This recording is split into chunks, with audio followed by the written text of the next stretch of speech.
Hello everyone, hope you all are doing well. So, today we are going to do the next question of our mains answer writing practice.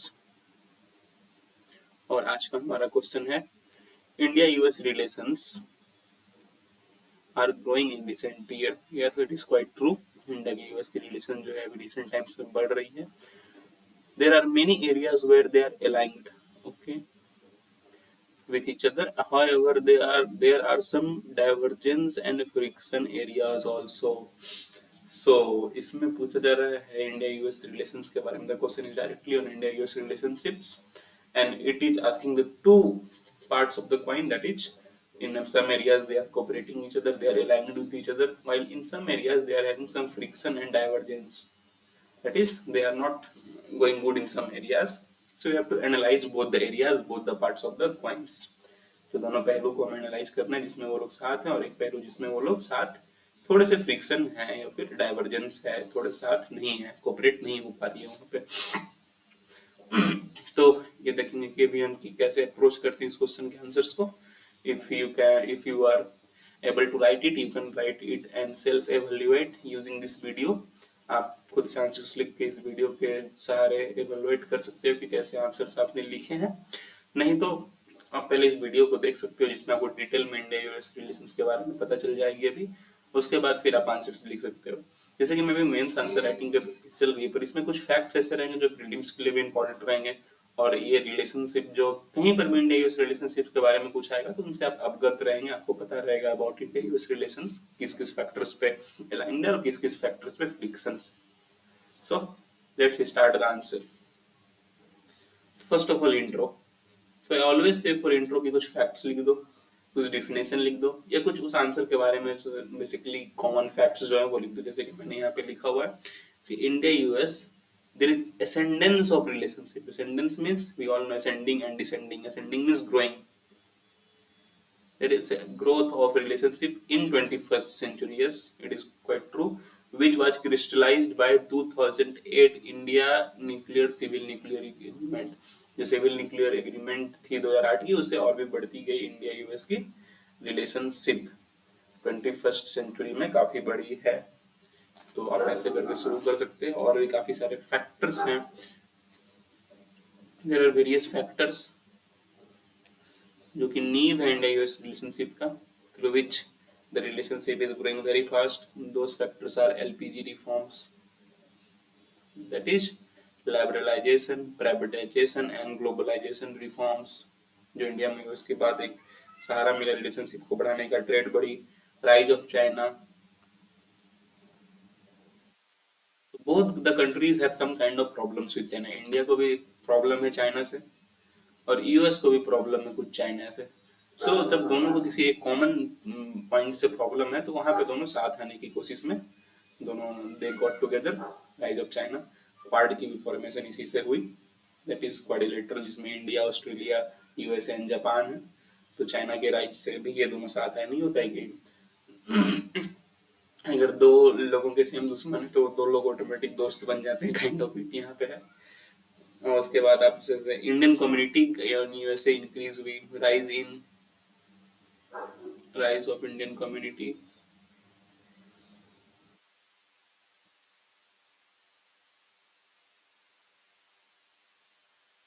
In USA. So Indian community की भी growth हुई US में. सो ये सब कुछ factors थे जिससे various की factors through which Indian US come closer, India और यूएस साथ है. और एक चीज आप यहाँ पे फैक्टर्स में लिख सकते हो. रिसेंटली जो है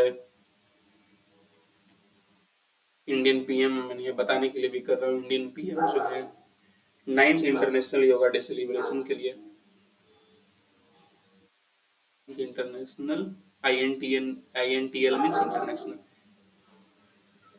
9th international yoga day celebration के लिए यूएस गए हुए हैं. दैट इज यूएन के हेडक्वार्टर गए हुए थे वो, that is in New York.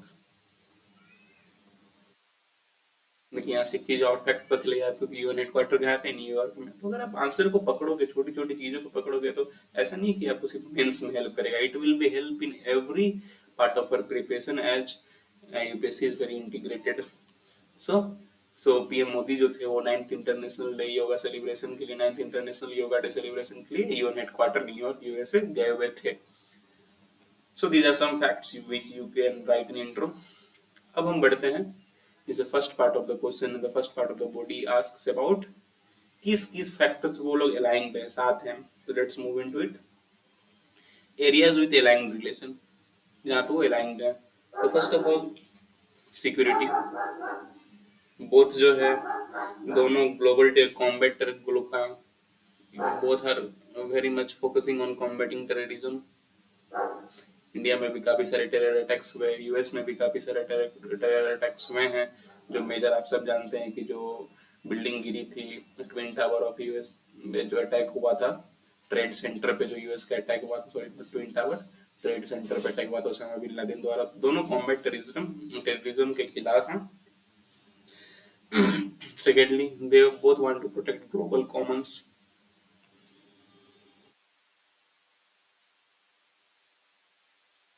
Global commons का जैसे सीज है या स्पेस है, जो कि दोनों सारे सबके लिए बराबर है, कॉमन है. ग्लोबल के लिए, पूरे विश्व के लिए कॉमन रिसोर्सेस है. For example sea space. So both wants to protect global common. For example में आप यहाँ पे देख सकते हैं कि अभी दोनों जो है ताइवान की जो इशू हुई थी,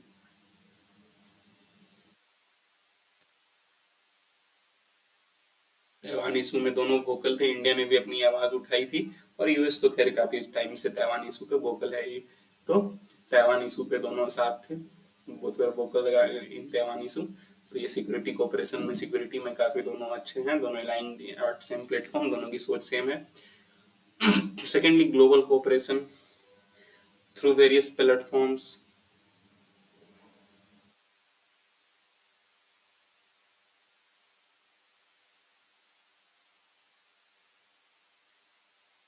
such as UN, G20, ASEAN,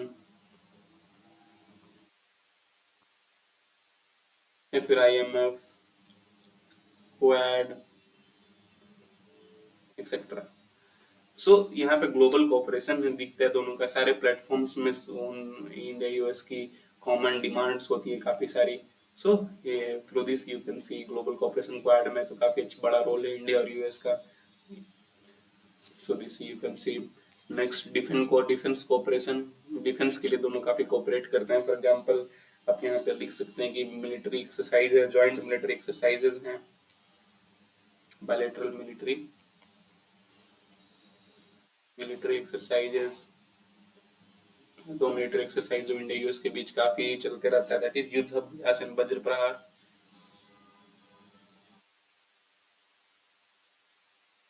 युद्ध अभ्यास एंड वज्र प्रहार. इन दोनों के बारे में आपको पता होना चाहिए. इस साल के सीडीएस में भी आई थिंक ये क्वेश्चन आ चुका है. सो मिलिट्री एक्सरसाइजेज जो हैं दोनों काफी कॉमन. बायलैटरल मिलिट्री एक्सरसाइजेज में दोनों पार्टिसिपेट करते हैं, सच एज युद्ध अभ्यास and Vajra Prahar. These two are bilateral exercises between India and USA. ये इंडिया और यूएसए के बीच बायलैटरल एक्सरसाइजेज हैं. तो डिफेंस कोऑपरेशन साफ दिखता है. स्पेस कोऑपरेशन दोनों का दिखता है, that is between ISRO and NASA. Recently एक सैटेलाइट लॉन्च हुई थी, दैट वाज निसार,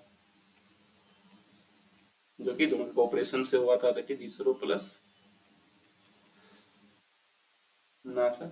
दोनों ने मिलकर इसे लॉन्च किया था. Nisar is a remote sensing satellite. It is a joint microwave remote sensing satellite.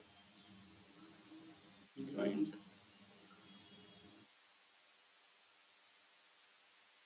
microwave remote sensing. RS means remote sensing. तो निसार एक रिमोट सेंसिंग सैटेलाइट है which uses microwave. तो और ये इसरो और नासा दोनों मिलके इसने से डेवलप किया गया था. फिर diaspora and people to people ties है काफी. आई होप आपको समझ में आ गया होगा.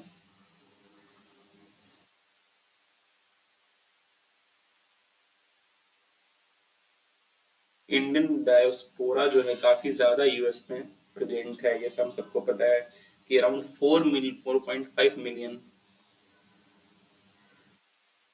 Indian diaspora is present in USA, which is equal to 1% of USA's total population.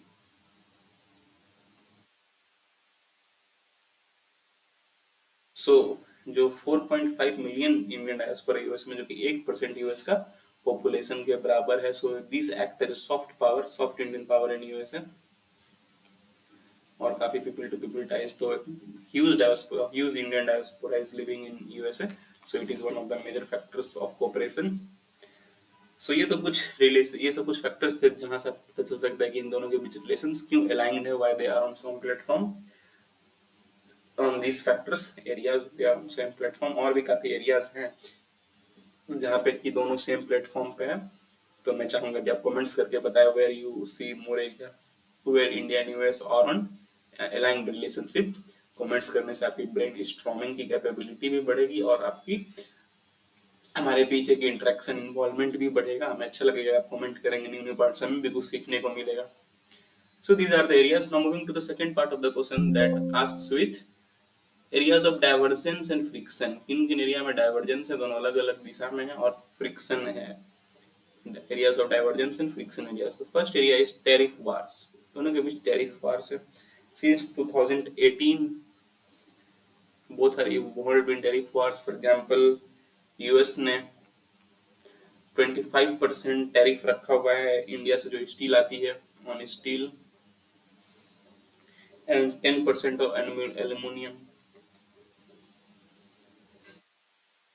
What is tariff? जो हम टैक्स लगाते हैं एक्सपोर्ट इंपोर्ट पे, जो इंपोर्ट होता है हमारे कंट्री में उस पर टैक्स लगा देते हैं। और इंडिया ने भी 20% टैरिफ रखा हुआ है जो यूएस से आईसीटी प्रोडक्ट्स आ रही हैं, that is information and communication technology products. So दोनों कंट्री ने एक दूसरे के ऊपर ये टैरिफ्स रखे हुए हैं, जिससे कि टैरिफ वार्स और टैरिफ है वो काफी ज्यादा है, 25% 20%, तो टैरिफ वार्स दोनों इन्वॉल्व, टैरिफ वार्स में इन्वॉल्व है। Secondly, both are involve in WTO disputes on issues such as capping prices of medical devices by India.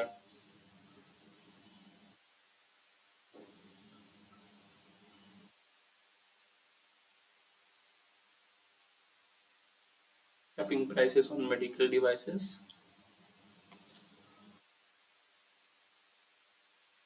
by India, और भी issues such as यूएस को लगता है कि there is high market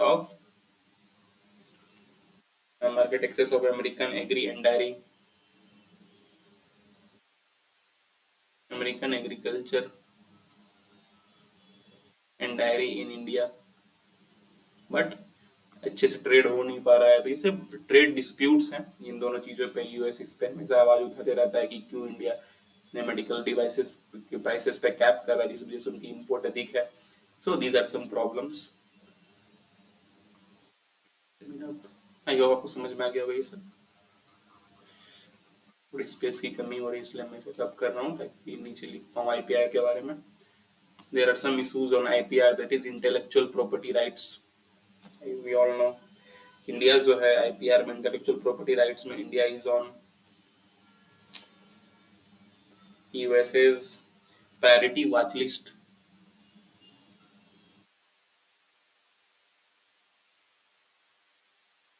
तो यहाँ पे दोनों कोऑपरेट नहीं कर पा रहे हैं। यूएस ने इंडिया को अपने प्रायोरिटी वॉच लिस्ट में भी रखा हुआ है। आईपीआर में देखा जाए तो आईपीआर के ब्रेकिंग में इंटेलेक्चुअल प्रॉपर्टी राइट्स कहाँ तोड़ रहा है इंडिया, उसमें यूएसए के टेंशंस हुए हैं अभी रसिया और ईरान के साथ, और इंडिया के स्ट्रॉन्ग स्टेक्स हैं रसिया और ईरान के साथ, specially Russia.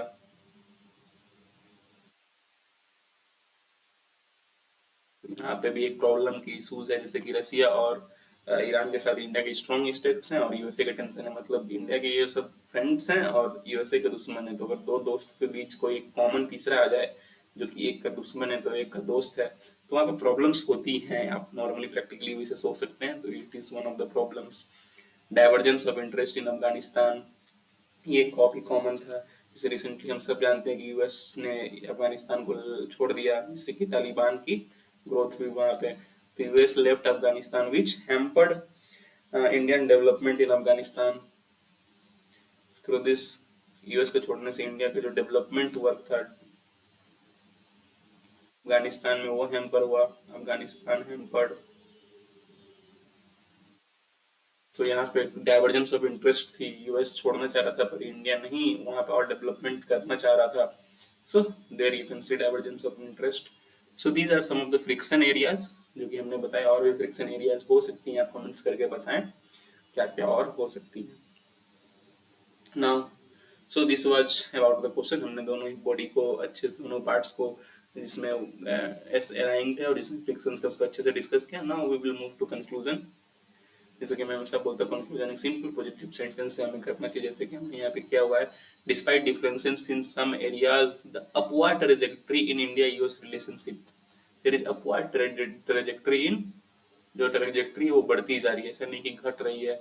There is upward trajectory of India-US relationship, which indicates a sense of greater nuance to the need of institutionalization and bilateral ties.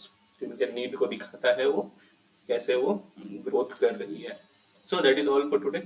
Please do like, please do share, please do subscribe. काफी मेहनत लगती है कैसे videos को बनाने में, और आप लाइक से सब्सक्राइब करेंगे तो काफी मोटिवेशन मिलता है हमें कि हम और भी ऐसे वीडियोस को आपके लिए बना पाए। That's all for today, have a nice day, thank you.